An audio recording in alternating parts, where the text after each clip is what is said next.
శాస్త్రి గారు చాలా రోజుల క్రితం మన మన ఫ్రెండ్ చైతన్య ప్రసాద్ గారు లేరండి, లిరిక్ రైటరు. ఆయనతో నేను సరదాగా ఒక పద్యం రాయమన్నాను.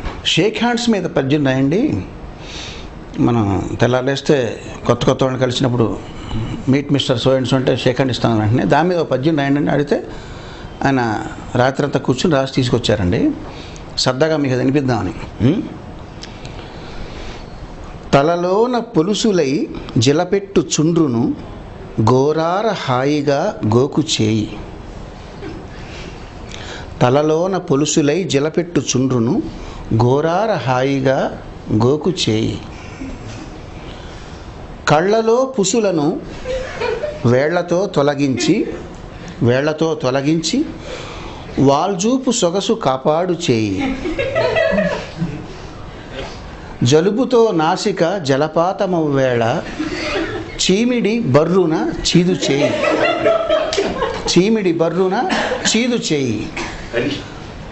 ముక్కులో కొలువైన పొక్కుల్ని నేర్పుగా కెలికి వెలికి వలుచు చేయి.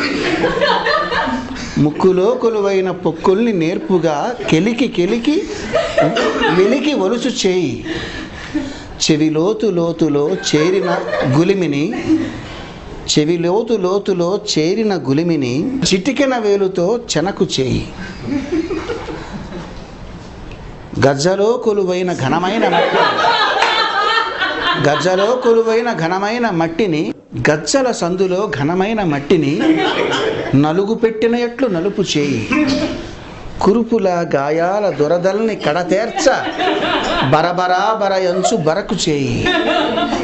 మలమూత్రముల కంపు చెలరేగిపోకుండా పుడిసెడు నీళ్లతో కడుగు చేయి. లేదా అమెరికా వాళ్ళైతే టిష్యూ పేపరుతోన తుడుచు చేయి.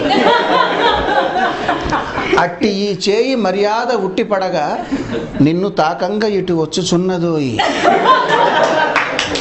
ఎవని చేతిలో ఏముందో ఎవరికెరుక, 1000 రోగాల పుట్ట ఈ చేయి కనుక. చాలింక కరచాలనాలు చాలు, దండమెట్టిన వాడెరా ధన్యజీవి.